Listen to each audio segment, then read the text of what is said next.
Hello po, this is Neo sa iyo kay ang inyong learner. Welcome po kayo sa aking channel. Welcome rin po kayo sa aking Preach from Home program. Narito na po tayo sa chapter 15 ng unang sulat ni Apostol Pablo sa mga taga-Korinto. At ang video pong ito ay bibigyan po natin ang title na In Christ All Will Be Made Alive. At ang video po ay susunod na after a short intro.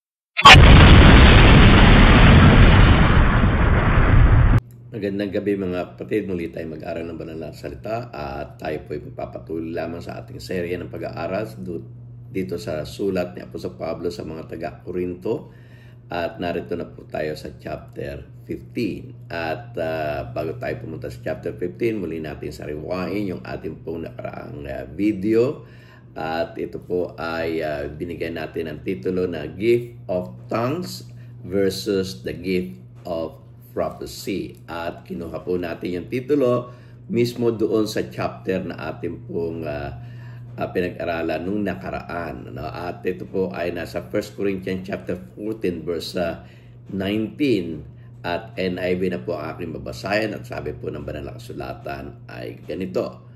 But in the church, I would rather speak 5 intelligible words to instruct others than 10,000 words in tongue. So, yan po yung ating pong kaya nung nakaraang video na ating pong ginawa. At kung hindi nyo pa po napapanood ang video yon, sana po ay panoorin nyo. Bago nyo mapanood, ito pong ating pong susunod na video na ating pong gagawin. At ito po ay nasa chapter 15 na po. At ganito po ang ating mababasa sa 1 Corinthians chapter 15 verse 1 to 2. NIV po ang ating babasahin. Ang sabi po ng banal na kasulatan ay ganito. Now, brothers and sisters, I want to remind you of the gospel I preached to you, which you received and on which you have taken your stand. By this gospel, you are saved, if you hold firmly to the word I preach to you, otherwise, you have believed in vain.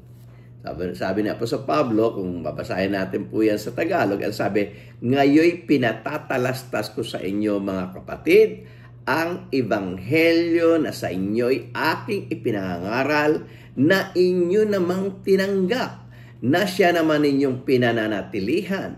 Sa pamamagitan naman nito'y ligtas kayo, kung matyagan ninyong iingatan ang salitang ipinangaral ko sa inyo, maliban na kung kayo'y nagsisampalataya ng walang kabuluhan. So, tingnan po natin yung illustration. Yan po yung gospel na ipinangaral ni Apostol Pablo na sabi niya na kanyang ipinangaral. Yang gospel na yan na kanyang ipinangaral ay kanilang tinanggap. At sabi ni Apostol Pablo na inyo namang pinanatilihan. Okay, ang ebanghelyong pinangaral, ang ebanghelyong tinanggap, at ang ebanghelyong pinananatilihan ng mga taga-Korinto. At ganoon rin naman sa atin. So, maaring itanong natin, ano yung ibig sabihin ng pagtanggap? Na ipinangaral ito, tapos tinanggap, at tapos pinanatilihan. Siyempre, ang tatanungin natin dito, ano ibig sabihin ng tinanggap? Okay, so sa Acts chapter 2 verse 40 to 41 at King James na po ang ating babasahin, New King James Version, ganito po ang ating mababasa. And with many other words, he testified and exhorted them, saying, be saved from this perverse generation. Then those who gladly received his words, alsinin po natin, gladly receive his words, were baptized, and that day about 3,000 souls were added to them. So, ang ibig sabihin pala, nung pag-receive, pag sinabi mong tinanggap mo yung napakinggan mong ebanghelyo, ang ibig sabihin pala noon ay ikaw ay naniwala at ikaw ay nabautismuhan. So, tingnan po natin ulit dito ating pong illustration. Doon, ang gospel, sabi ni Apostol Pablo, which I preach, ibig sabihin na inyong napakinggan, which you receive, na ang ibig sabihin po ay ikaw ay naniwala o nanampalataya at ikaw ay nabautismuhan. Ang sabi niya, which you stand. Na ibig sabihin nun, ihinold mo yan firmly, pinanghawakan mo. No? At yun sinasabi na po sa Pablo, you are saved. Ito lamang ang talatang mababasa natin sa banal na kasulatan na nagsisiguro na ikaw ay ligtas. Ano yon? Kung ang ebanghelyo na ipinangaral ay iyong napakinggan, na ang ebanghelyong ito na ipinangaral na iyong napakinggan ay iyong tinanggap sa pamamagitan ng iyong pananampalataya at pagbabautismo, at ang ebanghelyong ito na iyong napakinggan, na tinanggap, ay iyong pananatilihan, pangahawakan mo ito ang pananampalatayang ito, ikaw ay ay maliligtas. So yung iba, you believe and is baptized shall, nakalagay doon, shall be saved. Ito talagang you are saved. Okay, so pagpapatuloy ng ating pagbabasa sa banal na kasulatan na isinulat ni Apostol Pablo sa mga taga-Korinto, nabasa na po natin ang 1 and 2 ng 1 Corinthians chapter 15. Ngayon po ay babasahin po natin 1 Corinthians chapter 15 verse 3 to 4. Ganito po ating mabasa. For what I received, I pass on to you as of first importance, that Christ died for our sins according to the Scriptures, that He was buried, that He was raised on the third day according to the Scriptures. At kung babasahin po natin yan sa Tagalog, ganito po ang ating mababasa. Sapagkat ibinibigay ko sa inyo una sa lahat ang akin namang tinanggap, na si Kristo ay namatay dahil sa ating mga kasalanan ayon sa kasulatan, at siya'y inilibing at siya'y muling binuhay ng ikatlong araw ayon sa kautusan. Si Apostol Pablo po ay isang Pariseo, isang lawyer, dalubhasa siya sa kautusan, sa Old Testament Scripture. At dito makikita natin itong ebanghelyong kanyang ipinangaral na may kinalaman doon sa kamatayan at muling pagkabuhay ng ating Panginoong Kristo. Sinasabi niya, ito ay nasa kasulatan. Hindi natin ito maitatanggi. Pinauna ng sabihin ng kasulatan na kapag dumating ang Kristo, ang palatandaan, siya'y mamamatay, ililibing, at muling mabubuhay. Okay? At alam naman po natin ang kasaysayan, alam naman ng mga taga-Korinto ang kasaysayan, na may nangyari doon sa Jerusalem na isang taong nagngangalang Jesus ang ipinangaral ang kanyang sarili bilang Kristo ay namatay, inilibing, at muling nabuhay. Bakit tinatalakay ni Apostol Pablo mga bagay nito? Sapagkat sabi nga natin, kung may sulat, may problema. At ang sulat na ito ni Apostol Pablo sa mga taga-Korinto ay sinusulat niya upang maipaunawa ng maigi na meron talagang pagkabuhay na mag-uli sa mga patay. Yun po yung talagang pangunahin na layunin ni Apostol Pablo sa pagsusulat niya dito sa sa sulat niya sa mga taga-Korinto. Ipaunawa sa kanila. Kumbinsihin sila. No, sapagat ang iba sa kanila ay hindi naniniwala na may pagkabuhay na muli sa mga patay.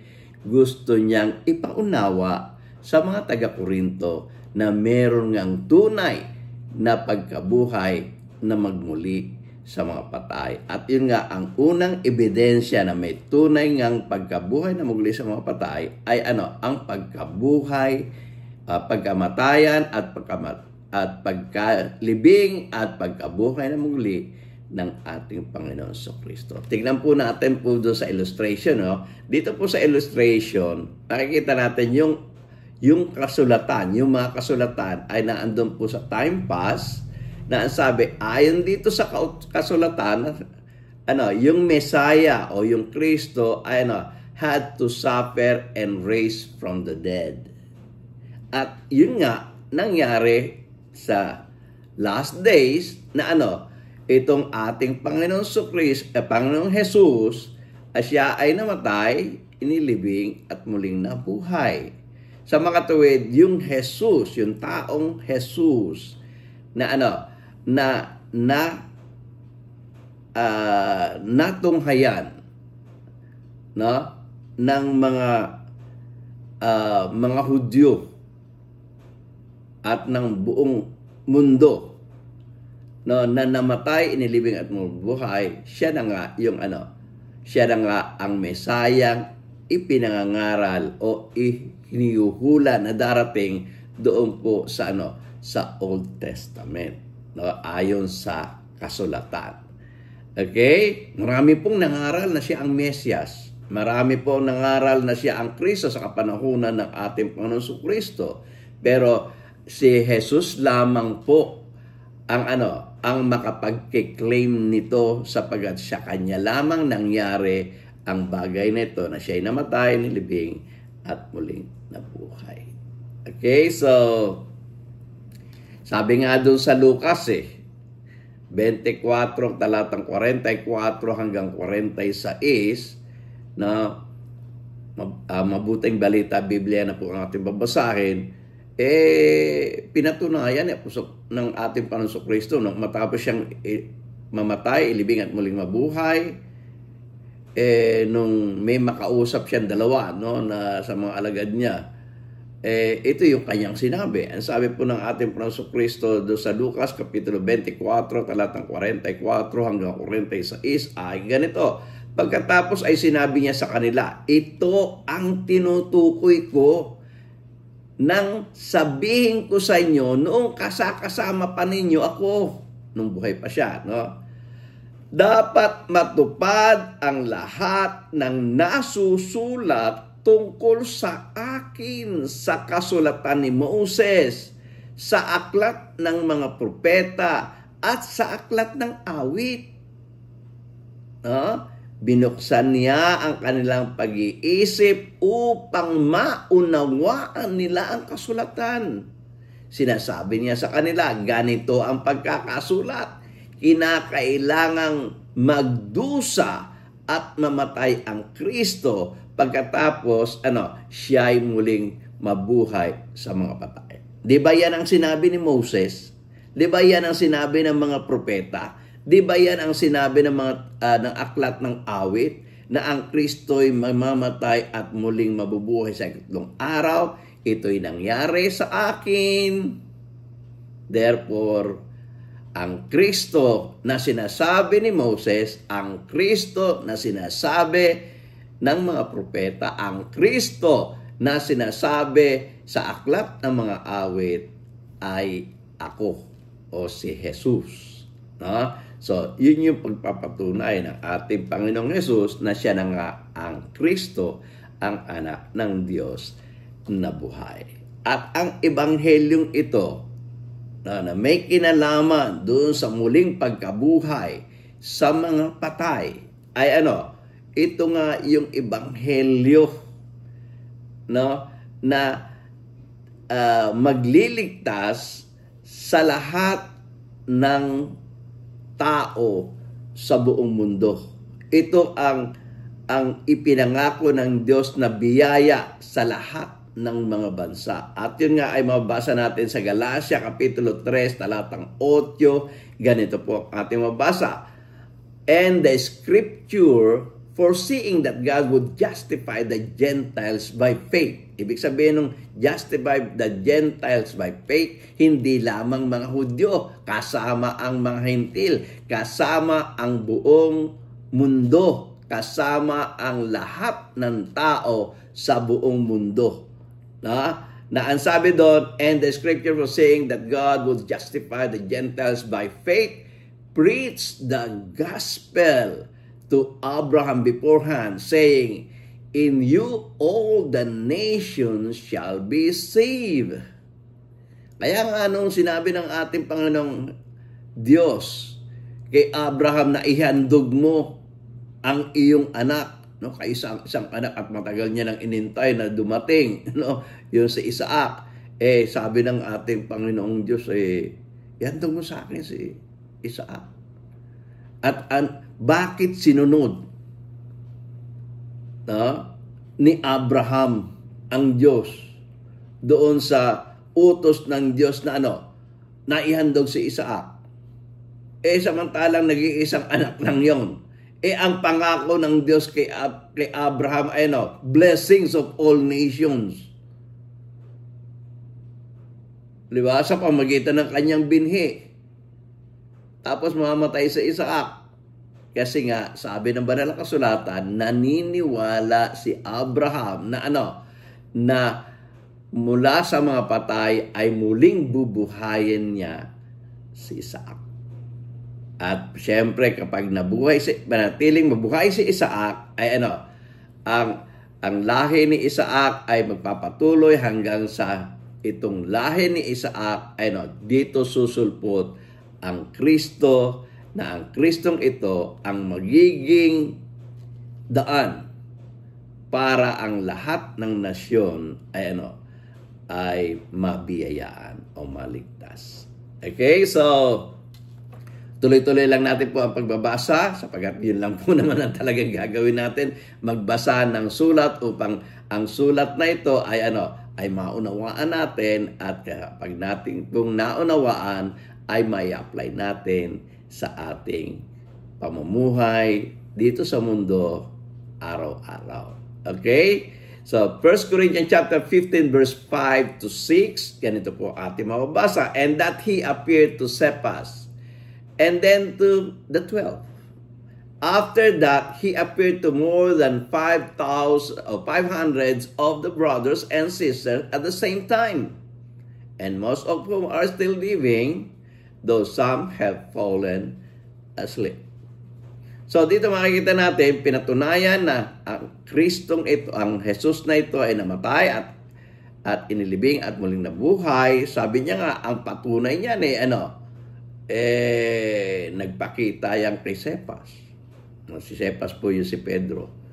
Nagpakita yan sa 500 nakatao.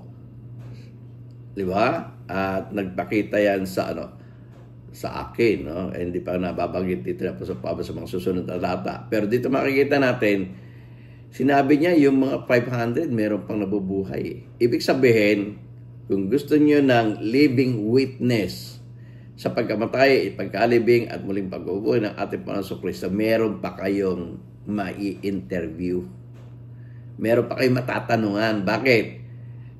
Buhay pa hanggang ngayon yung iba sa 500. Namatay ang ating Panginoong Kristo, at ito yung universally accepted na 33 AD. Sinusulat niya po sa Pablo itong Corinto 57 AD. Diba? So ilang panahon lang, more than 20 years lang.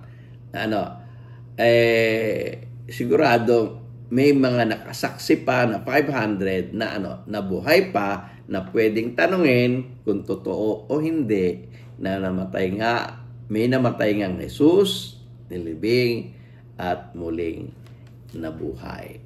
Basahin natin sa Tagalog. Ang sabi po ng banal na kasulatan ay ganito: at sa inapakita kay Cephas at sa 12 apostol, Pagkatapos ay napakita sa higit sa 500 kapatid na paminsan na ang karamihan sa mga ito'y nangabubuhay hanggang ngayon na darapwat ang iba'y nangatutulog na. No, ang salita dito paminsan, ibig sabihin in one time. Paminsan kasi madalang yun. Dalang paminsan-minsan. Hindi po dapat ang tamang translation nito ay sa isang panahon, no? Napakita sa 500 sa isang upuan, sa isang panahon. Okay? At itong mga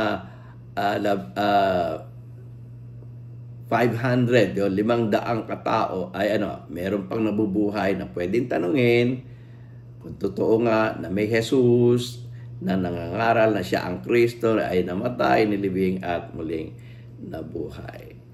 So, sa 1 Corinthians chapter 15 verse 7 to 8, ganito ating mabasa. Then he appeared to James, si kay Santiago, then to all the apostles. And last of all, he appeared to me also as to one abnormally born. Ang Tagalog niyan, ganito ating mabasa.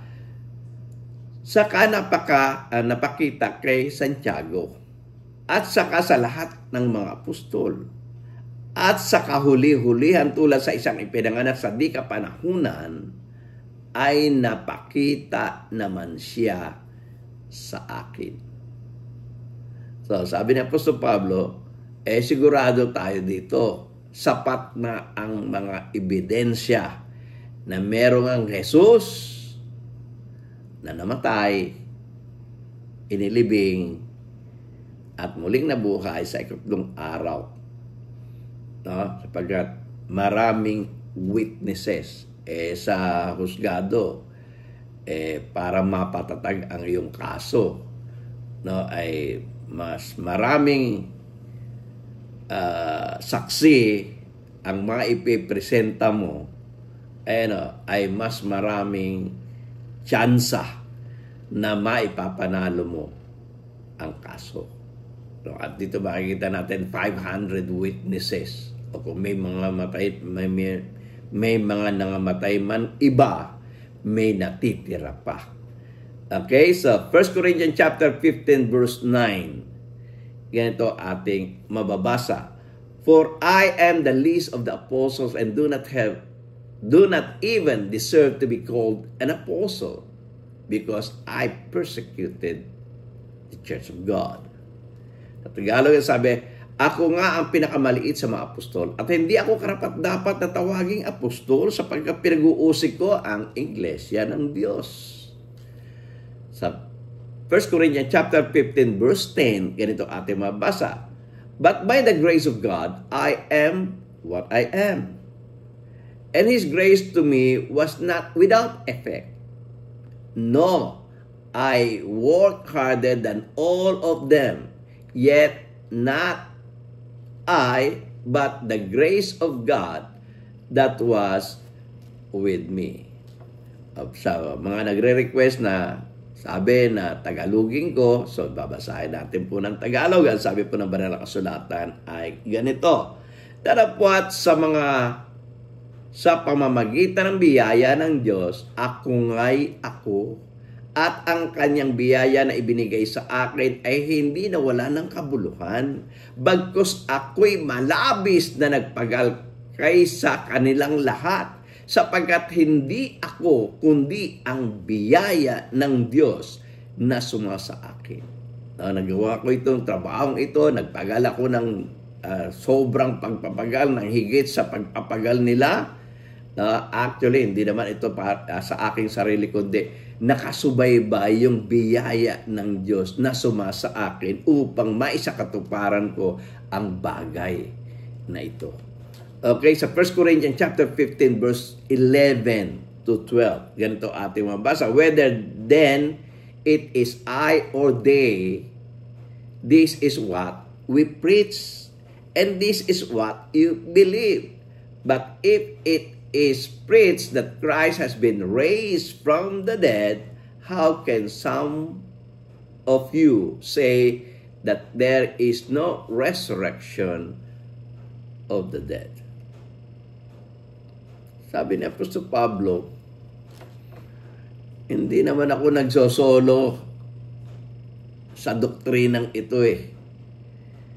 Ito'y ipinangangaral ko, ito rin ang pinangangaral nila. Ang tinutukoy pong nila yung mga apostol na nasa Jerusalem.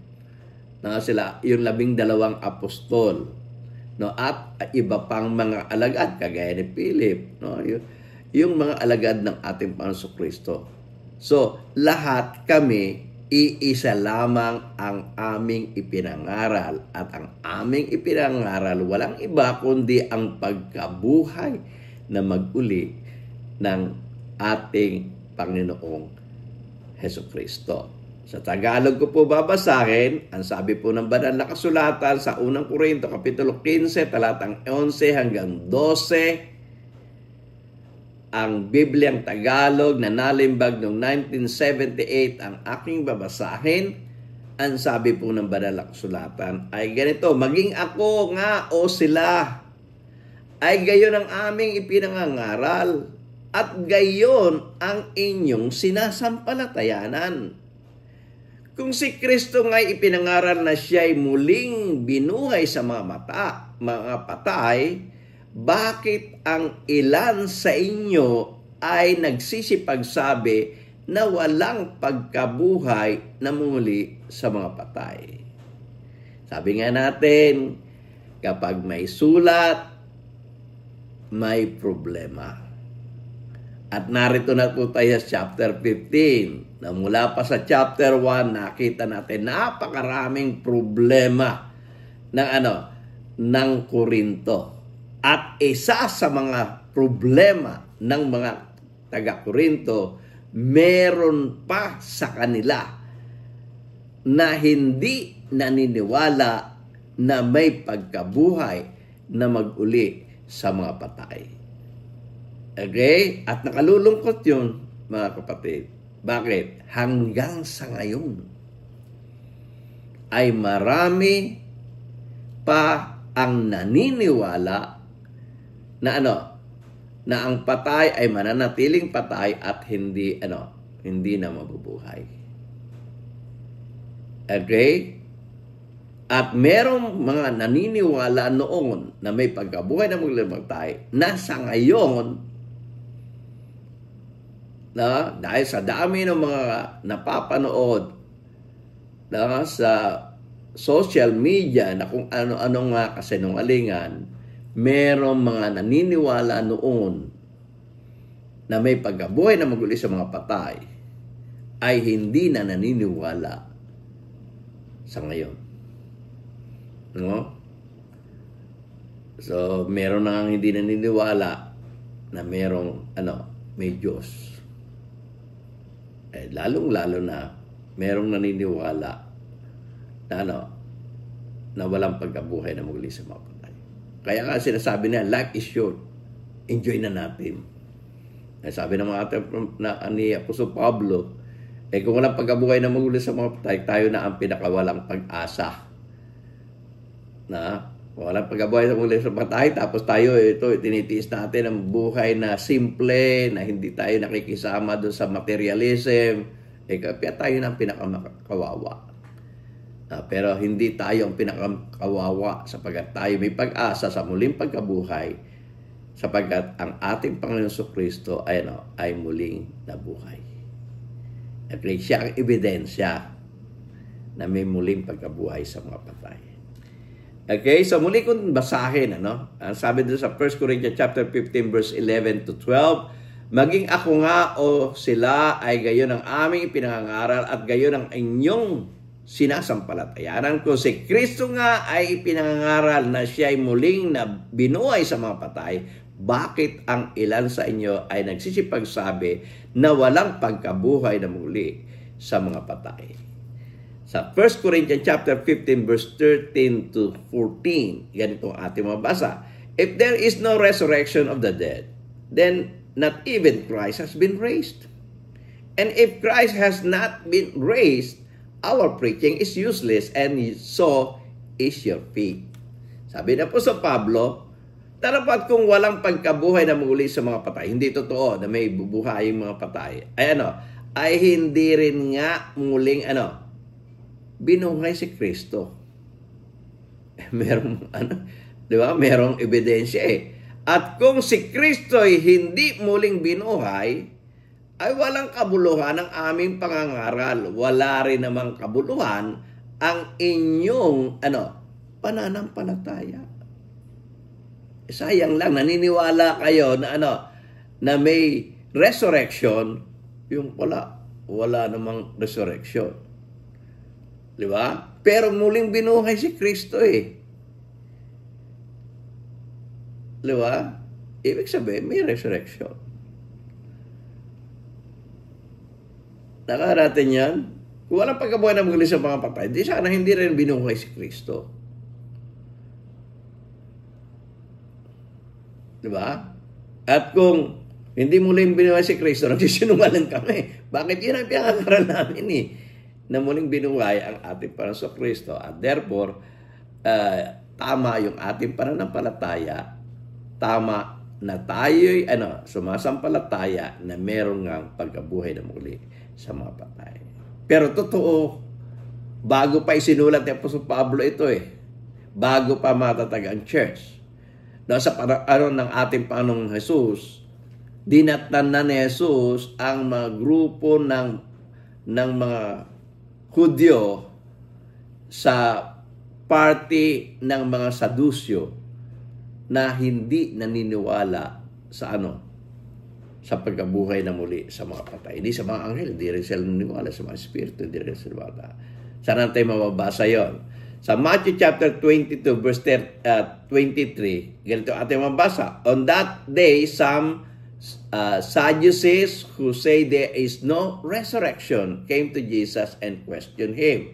Sa Luke chapter 20 verse 27, ganito naman ating mabasa. Now, there came to him some of the Sadducees who say that there is no resurrection. At doon sa Acts chapter 23 verse 23, ganito naman ang ating mabasa.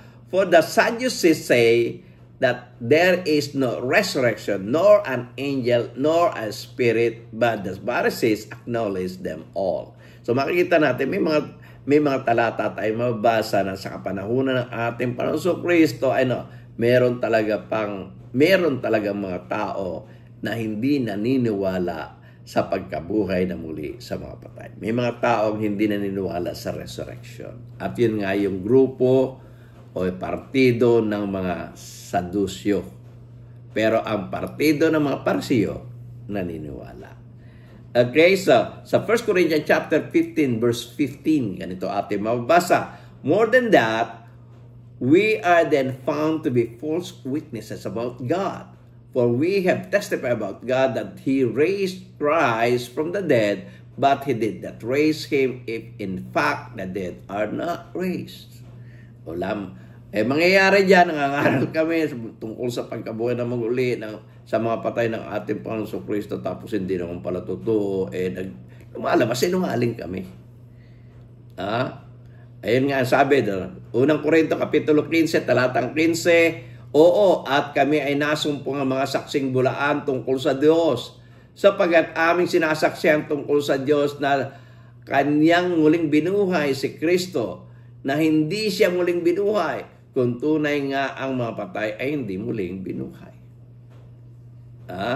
So makikita natin, nakapokus si Apostol Pablo dito sa part na ito ng ating binabasa. No? Kasi bibigyan po natin ito ng part 2, mahaba po kasi ito Ito yung part 1. No? Nakapokus siya doon sa pagkabuhay na muli ng ating Panginoon Kristo at ang kanyang layunin kung bakit niya pinagdidiinan ang muling pagkabuhay ng ating Panginoon Kristo ay doon sa katotohanang tayo rin ay muling bubuhayin sapagkat yun ang pangako, yun ang mabuting balitang ipinangaral nila.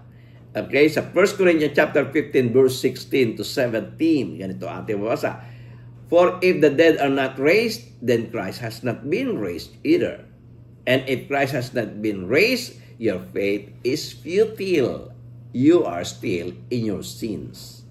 Sabi sa Tagalog, unang Korinto, Kapitulo 15, talatang 16 at 17, ay ganito, sapagkat kung hindi muling binuhay ang mga patay, hindi rin nga muling binubuhay o binuhay si Kristo. At kung si Kristo ay hindi muling binuhay, ang inyong pananampalataya ay walang kabuluhan, kayo'y nasa inyong mga kasalanan pa. Walang kabuluhan. Bakit? Ang kamatayan ng ating Panginoon Kristo ay ay kabayaran ng ating mga kasalanan. Pero kinakailangang mapatunayan na siya ay muling binuhay sa mga patay. Bakit? Kung si Jesus ay namatay, hindi muling nabuhay, hindi siya ang Kristo. At kung hindi siya ang Kristo, hindi siya yung ipinangako ng Diyos na magbe-bless ng all nations. Sayang ang inyong pananampalataya. Okay, sa 1 Corinthians chapter 15 verse 18 to 20, ganito po ating mababasa. Then those also who have fallen asleep in Christ are lost. If only for this life we have hope in Christ, we are of all people most to be pitied. But Christ has indeed been raised from the dead, the first fruit of those who have fallen asleep. So ito nga yung sinasabi ko kanina, tayo na pinakakawawa. Kung talagang naniniwala tayo na may pagkabuhay na muli, wala. Tayo na pinakakawawa. Bakit? Magtitiis tayo hindi tayo makikigaya doon sa mga taong nabubuhay ngayon na punong-puno ng materialism. Na punong-puno ng mga ang buhay nila ay may kinalaman dito sa mga pisikal na bagay lamang at hindi sila nagpo-focus sa spiritual. So sa Tagalog natin mabasahin ang sabi, unang Korinto Kapitulo 15 talatang 18 hanggang 20, kung ngayon nga ang mga natutulog din naman kay Kristo ay pawang nangapahamak. Kung sa buhay lamang na ito tayo nagsisiasa kay Kristo, ay tayo sa lahat ng mga tao ang lalong kahabag-habag, lalong kawawa. Darapat si Kristo nga'y muling binuhay sa mga patay na siya ay naging pangunahing bunga ng nangatutulog. Okay, tunay nga may pagkabuhay na muli sa mga patay. 1 Corinthians chapter 15 verse 21 to 23. For since death came through a man, the resurrection of the dead comes also through a man. For as in Adam all die, so in Christ all will be made alive. But each in turn, Christ the first fruits, then when he comes, those who belong to him. Okay? Sa Tagalog, ang sabi po ng banal na kasulatan ay ganito, 1 Korinto Kapitulo 15, talatang 21 hanggang 23, sapagat yamang sa pamagitan ng tao ay dumating ang kamatayan, sa pamagitan din ng tao ay dumating ang pagkabuhay na muli sa mga patay, sapagat kung paanong kay Adan ang lahat ay nangamamatay, gayon din naman kay Kristo ang lahat ay bubuhayin. Darapat ang bawat isa'y sa kanyang sariling katayuan. Si Kristo ang pangunahing bunga, pagkatapos ay ang mga kay Kristo sa kanyang pagparito. Kung si Kristo ay muling manabuhay sa mga patay, sa pagparito ng ating Panginoon Kristo, ang lahat ay bubuhayin sa mga patay. Okay, 1 Corinthians chapter 15, 24 to 26. Ganito ating mabasa. Then the end will come, when he hands over the kingdom to God the Father, after he had destroyed all dominion, authority, and power. For he must reign until he has put all his enemies under his feet. The last enemy to be destroyed is death. Okay, sa unang Korinto, Kapitulo 15, talatang 24 hanggang 26, ganito ating mabasa. Kung magkagay darating ang wakas, pagka ibibigay na niya ang kaharian sa Diyos, sa makatuwid bagay sa Ama, pagka lilipulin na niya ang lahat ng mga paghahari at lahat ng kapamahalaan at kapangyarihan, sapagkat kinakailangan siya ay maghari hanggang sa mailagay niya sa ilalim ng kanyang mga talampakan ang lahat niyang kaaway. Ang kahuli-hulihang kaaway na lilipulin ay ang kamatayan. Okay. 1 Corinthians chapter 15 verse 27, ganito ating mabasa. For He has put everything under His feet. Now, when it says that everything has been put under Him, it is clear that this does not include God Himself who put everything under Christ. Okay?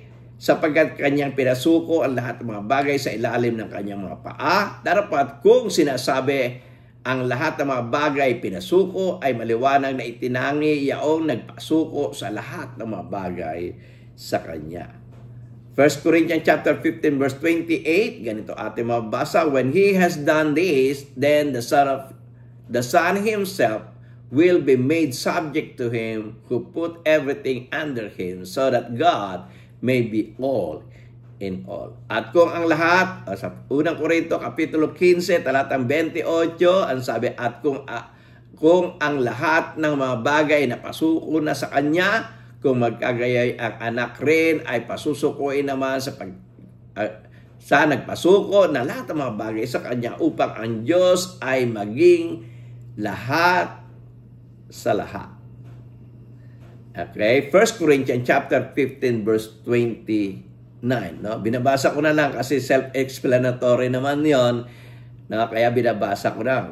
Pero pag ang binasa natin ay kailangan puntusan, pinaliliwanag ko naman po. No? So, 1 Corinthians chapter 15 verse 29. Ganito po ating mabasa. Now, if there is no resurrection,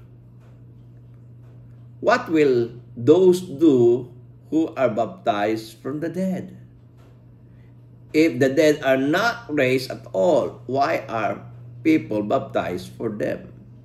So, itong binanggit niya po sa Pablo, hindi naman to practice ng mga alagad, no, ng mga Kristiyano. Ito'y pinapractice ng iba, pero sinasabi ni Apostol Pablo, parang inconsistent kayo. Yung namatay kong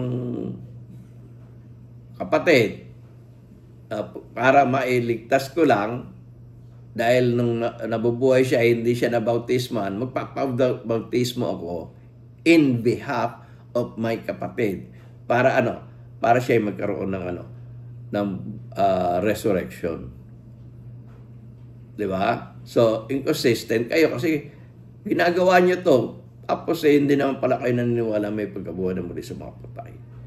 Kaya nga, sa Tagalog, ganito ating mabasa, 1 Korinto, Kapitulo 15, talatang 29, sa ibang paraan, ano ang gagawin ng mga nabautisman dahil sa mga patay? Kung ang mga patay ay tunay na hindi binibuhay, bakit nga sila binabautisman dahil sa kanila?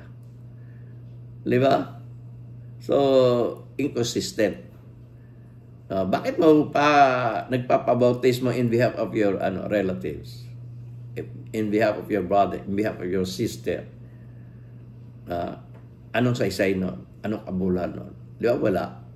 Kung hindi ka naniniwala na may pagkabuhay na muli sa mga patay. Kaya mo ginagawa yan Kasi nga, gusto mo sila'y mabuhay. Sila'y maligtas at magkaroon ng buhay na walang hanggan. Diba? Hindi sinasabi ng Apostol Pablo, pinapractice nila ito. Merong taong nagpa-practice nito. Okay? So, 1 Corinthians chapter 15 verse 30 to 31. Ganito ating mabasa. And as for us, why do we endanger ourselves every hour? I face death every day. Yes, just as surely as I boast about you in Christ Jesus, our Lord. Sabi ni Apostol Pablo sa mga taga-Korinto, sa 1 Corinthians chapter 15, verse 30 to 31, sa unang Korinto, Kapitulo 15, talatang 30, Yan, 31. Bakit nga naman tayo nanganganib bawat oras? Ipinahayag ko alang-alang sa ikaluluwalhati ninyo, mga kapatid, na taglay ko kay Kristo Jesus na Panginoon natin na araw-araw ay nasa panganib ng kamatayan ako. E totoo naman yun. Napakaraming banta sa buhay ni Apostol Pablo nung simulan niya ang ministeryo ng pangangaral ng Ebanghelyo. Nung sinimulan niya yung kanyang misyon, na siya ay naglayag, nang siya ay pumunta sa iba't ibang lugar ng mundo ng kanilang kasalukuyan, yung tinatawag na Empire, Roman Empire world. Inikot niya yun. Pero sa kanyang pag-iikot na ipinangaral ang Ebanghelyo, nalalagay siya lagi sa panganib ng kamatayan.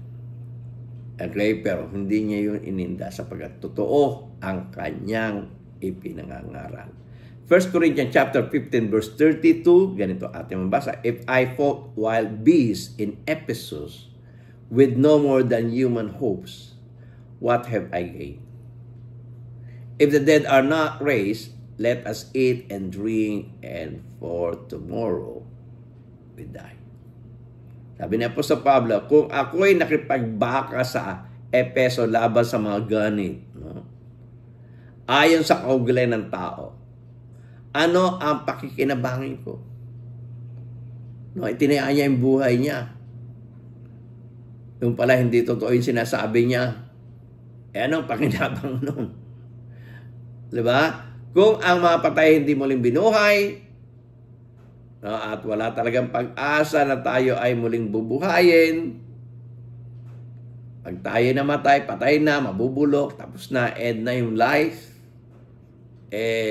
samantalay na natin habang tayo nabubuhay, magsikain na lang tayo, magsiinom, magparty tayo, sama na rin tayo sa mundo, sa materialism, yamang bukas tayo ay mamamatay, at tayo, pag namatay tayo, wala na.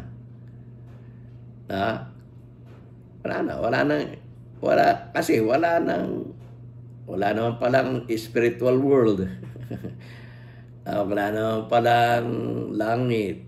Wala naman palang pagkabuhay na muli sa mga patay. Wala naman palang eternal life.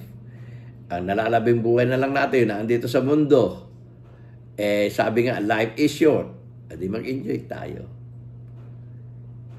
Kumain tayo, magsaya, mag-party, bukas naman tayo ay mamamatay. 1 Corinthians chapter 15 verse 32 o 33 to 34, ganito ating mabasa, "Do not be misled. Bad company corrupts good character. Come back to your senses as you ought, and stop sinning. For there are some who are ignorant of God. I say this to your shame." 1 Corinthians chapter 1 Corinto kapitulo 15 talatang 33 hanggang 34, sabi ni Apostol Pablo, "Huwag kayong padaya. Ang masasamang kasama ay sumisira ng magandang ugali." Nga, kung sasama tayo doon sa mga taong ang buhay ay naandito lamang sa mundo,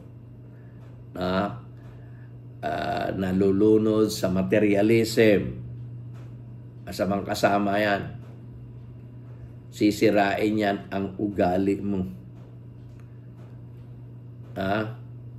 Mababago yung pag-uugali mo, hindi na pag-uugaling maka-espiritu, kundi makalaman. Agree?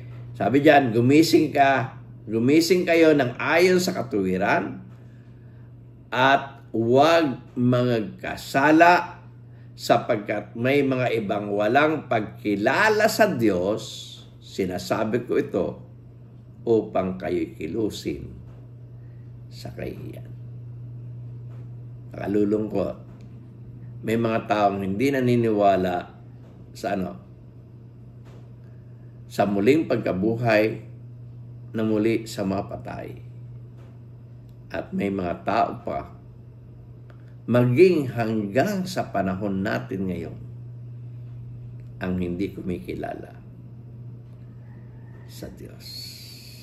Ito po ang part 1 ng 1 Corinthians chapter 15. Sa susunod pong video ay matutunghayan natin ang chapter 2. At kung kayo ay sumama sa akin ngayon sa video ito sa ating pag-aaral ng sulat ni Apostol Pablo sa mga taga-Korinto, aasa po ako na susundan niya rin po ako na sa part 2 ng 1 Corinthians na isinulat ni Apostol Pablo sa mga taga-Korinto. Muli, ako po si Nehemia Sayuhay, ang inyong ka-learner. Labis po ako nagpapasalamat sa iyo sa patuloy niyong pagsubaybay sa seryeng ito. At ako'y labis na nagpapasalamat na patuloy tayong nagsasama-sama sa pag-aaral ng salita ng Diyos. Maraming salamat po and God bless you. Kung nagustuhan po ninyo ang video ito, sana po ay mag-subscribe kayo. I-ring nyo na rin po yung bell para sa gano'n ay ma-notify kayo sa mga susunod pang video na akin pong i-upload. At sana po ay i-like nyo na rin po ang video ito. At sana po ay i-share nyo po ito sa inyong mga kaibigan. At kung meron po kayong comment, sana po ay mag-comment kayo. At sana po ay huwag nyo kalimutan ang mga video ito nasa inyong harapan. At kung gusto nyo pong mag-subscribe, pindutin nyo lang po itong bilog sa akin pong likuran. Muli, ako po si Nehemia Sayuhay, inyong ka-learner. Labis po ako nagpapasalamat sa inyo. To God be the glory.